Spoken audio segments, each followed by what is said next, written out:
నమస్తే, welcome to I dream. నా పేరు ప్రసాద్. ఆంధ్రప్రదేశ్లో వరుసగా సమ్మెలు జరుగుతున్నాయి.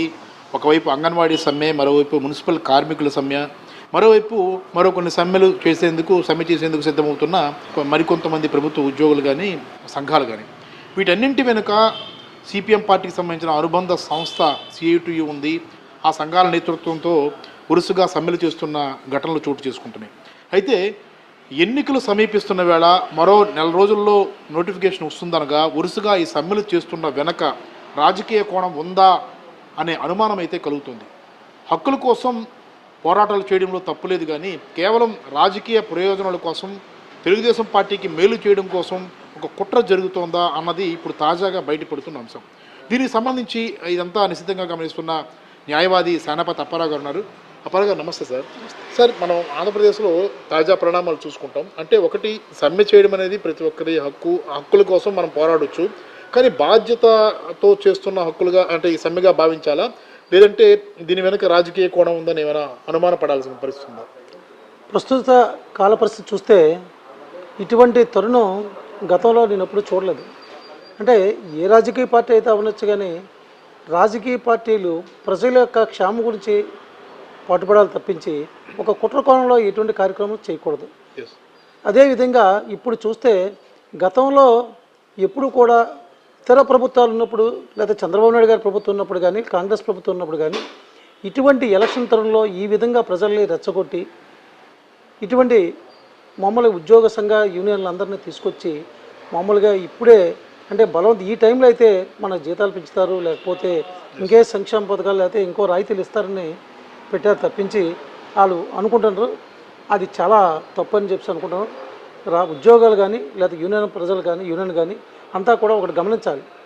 ఇంకా ఎలక్షను ఒక నెల 15 రోజులు మనకి ఈ కోడ్ కూడా, ఎలక్షన్ కోడ్ కూడా వచ్చే ఆవశ్యకత ఉంది. ఆ టైంలో మరి ఇటువంటి చేయడం వల్ల ప్రజలకి చాలా ఇబ్బంది కలుగుతుంది. మీరు ఎప్పుడు ఏ ప్రభుత్వం చేయలేని సంక్షేమ పథకాలు కానీ, లేకపోతే ఉద్యోగాల గురించి మరి అనేక ఉద్యోగాలు ఇప్పించారు మరి ఈ ప్రభుత్వం. అయినా సరే ఇంకా నిరుద్యోగం ఉందని చెప్పేసి మరి ప్రతిపక్షాలు అనేకంగా విమర్శించడం జరుగుతుంది. కానీ అది భావ్యం కాదు. ఈ తరుణంలో అందరికీ ఇబ్బంది కలిగే పరిస్థితి కల్పించడం చాలా అన్యాయం. ఎందువల్లంటే ఇది రాజకీయంగా మనం మాట్లాడుకునేదే కాకపోయినా నేను ఒక్క వర్షం చెప్తాను, ఎప్పుడు ఇటువంటి ప్రయత్నాలు ఇప్పుడు ఏ ప్రభుత్వం అయినా చేయకూడదు. ఎందువల్లంటే ప్రజల తాలూకా క్షేమాన్ని కోరుకోవాలి. ఉద్యోగాలు ఇచ్చామంటే ప్రజల తాలూకా క్షేమం గురించి, వాళ్ళ తాలూకా అభివృద్ధి గురించి, వాళ్ళ సంక్షేమం గురించే చూస్తాం. అందువల్ల ఈ తరుణంలో వాళ్ళందరూ చేయడం వల్ల స్వీపర్స్ ఉన్నారు, పారిశుద్ధ కార్మికులు, వాళ్ళందరూ చేయడం వల్ల వీధుల్లో చెత్త పెరిగిపోయి చాలా ఇబ్బంది కలదు. ఏ రాష్ట్రం ఇంత శాలరీ ఇవ్వలేని పరిస్థితిలో మన రాష్ట్రం ఇస్తుంది. మరి అది గమనించాలని చెప్పి ఉద్యోగ సంఘ యూనియన్లందరినీ కూడా ఈ సందర్భం కోరుతున్నాం. రైట్. ఒకటి అంటే అంగన్వాడీ కార్యకర్తలకు సంబంధించి కానీ, ఆశా వర్కర్లు కానీ ముఖ్యమంత్రి జగన్మోహన్ రెడ్డి అంటే ఎన్నిక కాకముందు, గెలవకముందు ఇచ్చిన హామీ ఏంటంటే ఖచ్చితంగా మీకు న్యాయం చేస్తామని అన్నారు. ఆయన వచ్చిన తర్వాత పెంచిన జీతాలు చూసాం, అదనంగా మరో 1000-1500 కూడా అదనంగా కలిపి జీతం ఇచ్చిన పరిస్థితి చూసాం. అది ఒక ఎత్తు అయితే, మున్సిపల్ కార్మికుల విషయంలో కానీ, ప్రభుత్వ ఉద్యోగుల విషయంలో కానీ ప్రభుత్వం సానుకూలంగా ఉన్నట్టుగానే కనిపిస్తుంది. మరీ మొండిగా చంద్రబాబు లాంటి పరిస్థితులు, ఇప్పుడు అంగన్వాడీకి గుర్రాలతో తొక్కించిన పరిస్థితులు అయితే ఇక్కడ లేవు. చాలా సానుకూల దృక్పథంతోనే ప్రభుత్వం అది. కానీ ఇప్పుడు అనవసరంగా యూనియన్ల నాయకుల మాటలు విని, లేదంటే ఒక రాజకీయంగా ఇంకో పార్టీకి మేలు చేయాలన్న భావనతో ఏదైనా ఈ అంటే కార్మిక సంఘాల ప్రయత్నాలు చేసినప్పుడు అనవసరంగా అంగన్వాడీ కార్యకర్తలు కానీ బలిపశువులుగా మారే ప్రమాదం ఏమైనా ఉందంటారా? 100%. గతంలో చూసాం. మరి ఇప్పుడు చంద్రబాబు ప్రభుత్వం ఉన్నప్పుడు కానీ ఎప్పుడు కూడా ఉద్యోగస్తులకు జీతాలు పెంచిపోతే మన ఆనాడు మరి మన ముఖ్యమంత్రి గారు వైఎస్ జగన్మోహన్ రెడ్డి గారు పాదయాత్ర చేసినప్పుడు వాళ్ళకి అంగన్వాడీ కానీ, ఆశా వర్కర్లు చూసుకుంటే అప్పుడు ఏం జీతాలు 3000 రూపాయలు ఎంత ఉండేవి. ఇప్పుడు చూసుకుంటే వాళ్ళకి 10,000 రూపాయలు ఇస్తున్నారు. వాళ్ళు ఎంత మేలు పొందారు. అది దీని వెనకాతల ఒక కుట్రభాగం ఉంది. ఒక రాజకీయ పార్టీ ఎత్తుగడే ఇదంతా జరుగుతుందని చెప్పి అందరూ, నేను కాదు ప్రతి ఒక్కరు కూడా అనుకుంటున్నారు.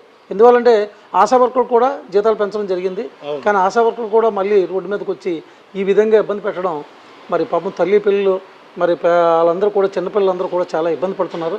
ఈ తరుణంలో చేయడం మాత్రం చాలా ఇబ్బందికరం, హాస్యాస్పదం.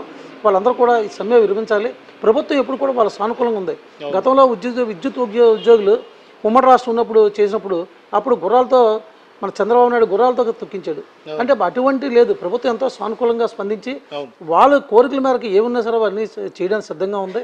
అందువల్ల ఈ తప్పనిసరిగా ప్రభుత్వంలో భాగం వల్ల ప్రభుత్వాన్ని ఏదో విధంగా కూర్చోయాలి, లేకపోతే అబాస్పాలు చేయాలి, వాళ్ళకి మంచి పేరు కూడదు, రేపు పొద్దున ప్రభుత్వం రాకూడదని, ఈ ప్రభుత్వం రాకూడదని చెప్పి కొన్ని రాజకీయ పార్టీలు కొంతమంది యూనియన్లకి ప్రలోభాలు పెట్టి వాళ్ళ ద్వారా ఇవన్నీ చేస్తుందని చెప్పి తప్పనిసరిగా అందరూ అనుకునే పరిస్థితి. అంటే ఇలాంటి కుట్రకోణం వల్ల సార్ అనవసరంగా, అంటే ఇప్పుడు అంగన్వాడీ కార్యకర్తలు ఉన్నారు, ఆ యూనియన్ పిలిపించింది కాబట్టి వాళ్ళేమో సమ్మెలో పాల్గొన్నారు, కానీ వెనక జరుగుతుంది ఏంటంటే ఇదంతా అంటే ఇప్పుడు జనరల్గా మెల్లమెల్లగా బయటకు వస్తున్న అంశం ఏంటంటే ఇది కావాలనే కుట్ర చేసి ఏదో తెలుగుదేశం పార్టీకి మేలు చేయాలని ఇదంతా జరుగుతుందన్న అంశం అయితే మెల్లమెల్లగా బయటకు వస్తుంది. మొదటి వరకు సమ్మె డిమాండ్లు ఇవే అనుకున్నాం, కానీ ప్రభుత్వం ఏ సానుకూల దృక్పథంతో వెళ్తున్నప్పుడు కూడా దాన్ని నిరాకరిస్తున్న పరిస్థితి కనిపిస్తుంది. కాబట్టి ఈ కుట్రలో అనవసరంగా అంగన్వాడీ కార్యకర్తలు ఇప్పటికీ అస్మా చట్టాన్ని ప్రయోగించారు సార్.